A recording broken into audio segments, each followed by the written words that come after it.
Bonjour. Aujourd'hui, nous allons apprendre une leçon sur le plus que parfait.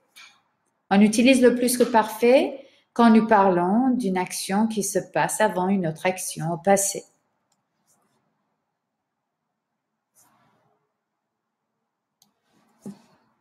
Quand utilise-t-on le plus que parfait? On l'utilise pour exprimer des faits qui se sont passés avant d'autres faits passés.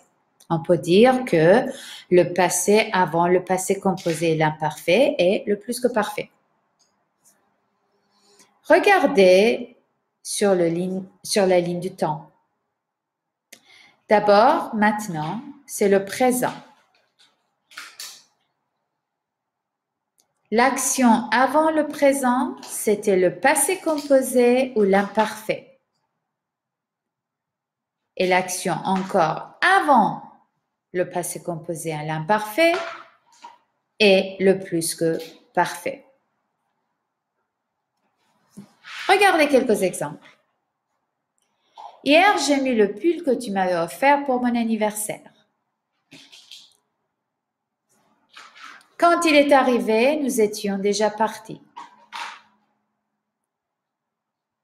Quand la cloche a sonné, nous n'avions pas encore fini la leçon. Regardez la formation. On utilise le verbe avoir à l'imparfait ou être à l'imparfait, plus le participe passé du verbe. Et voilà l'équivalent en anglais. Vous pouvez voir quelques exemples. Regardez encore quelques autres exemples. Ils ont mangé la tarte que leur mère avait faite. Dans cette phrase, nous avons un pronom relatif. Quand il y a un pronom relatif dans la phrase, il faut respecter l'accord entre le participe passé et l'objet direct. Ici, la tarte est féminin, alors il faut ajouter un « e » à la fin de fait. Également dans cette phrase, nous avons vu les amis que nous avions rencontrés pendant notre voyage en France l'année dernière. Les amis, c'est pluriel, alors il faut mettre un S à la fin du participe passé.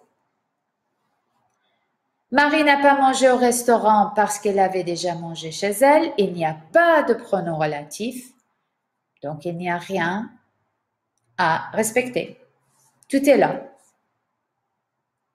J'ai aimé les peintures que Paul avait faites.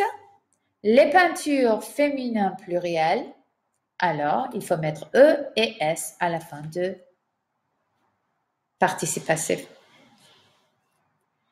Elles sont allées à la fête que Michel avait organisée. La fête, c'est un nom féminin, un objet direct. Alors, il faut mettre un E à la fin de participe passé.